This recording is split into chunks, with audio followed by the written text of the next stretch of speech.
Hey everybody, I just really felt inspired to say this. This is real quick. I just want to say, a lot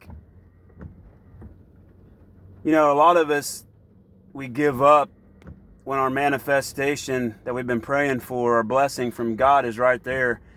And I'll just use marriage for example. And I see this all over the world. Nowadays, if there's say you married someone and you believe they were the right person for you, and you even told them stuff like, I've never loved anyone like I've ever loved, never loved any man like I love you. Or the man says that to the woman. And say there's a lot of bad in the marriage. And of course, if a lot of times what happens, if there's a lot of bad in the marriage, we don't see, even if there's a lot of good, we always remember the bad. That's just how we are.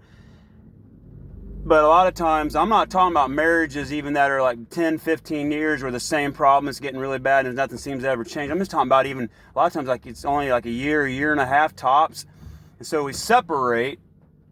But during that separation, we just keep dwelling on all the bad, and we don't think of all the good. And we have said what we love them more than any person we've ever loved. But then our love grows cold, and we believe in God, but we stop praying. But what if, and we always think of separation as bad. Everyone always thinks that's it's just bad.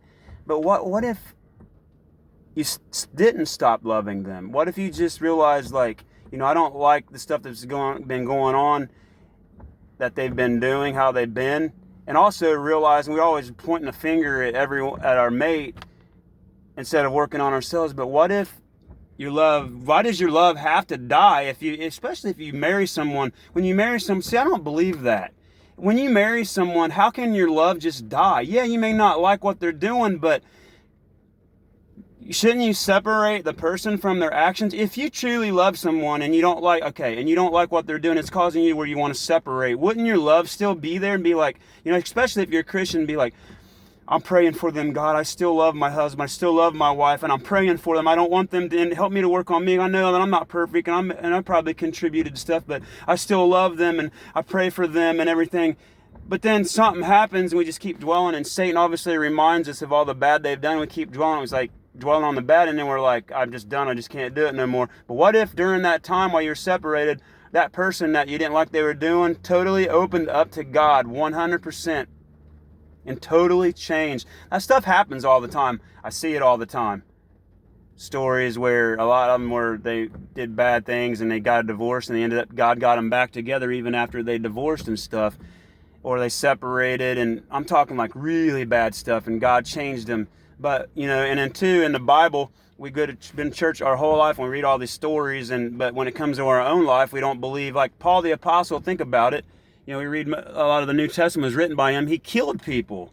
I mean, think about that. He literally killed people, but then when he had an encounter with Jesus, he turned around so much that he became one of the most lovingest persons that ever walked the face of this earth, and wrote most of the New Testament. But why can't we believe that for our mates? Why do we give up when God could have just given you, and we always move on and we'll just be like, well, I'll just find another person. I'll just, and then we're like, oh, he's the greatest guy I've ever met, or instead of, I don't know, I've seen here recently, I've watched so many testimonies of broken marriages that they fought a lot, or adultery was even involved, or this or that, and they separated, and they just, God changed them, and they came back.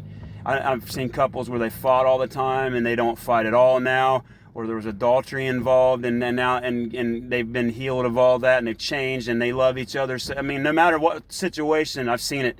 God can turn them around. So, but why do we don't believe that? Why don't we believe that in our own? I'm just using marriage. It could be anything else. It could be like you're hanging a best friend or whatever, and he's done you wrong, and you don't think you could get past it and stuff. But if you were best friends, why wouldn't you just pray for God to heal your friendship? Why aren't we giving God a chance? We say stuff like, I love you more than any man, or I love you more than any woman I've ever met. But then when they do bad stuff for so long, we just give up on them, and we say our love fades away. But wouldn't you still be loving them? I mean, I can understand if it's like you've been married to someone for like 10 years and there's nothing but physical abuse, and I understand you should separate physically from that. But still, I've even heard stories where or people physically separate from years of abuse, and they don't just give up on them, but they pray for them and they get delivered. People get delivered all the time from sexual addictions, from alcohol, from drugs.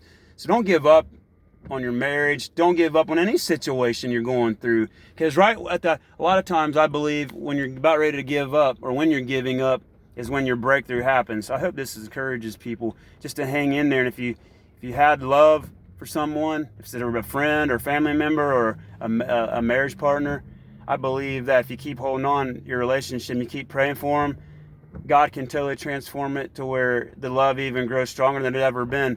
But you have to believe that. But I just want to always thank people for watching my videos, and I hope you got something out of this. God bless everyone, and I send my love.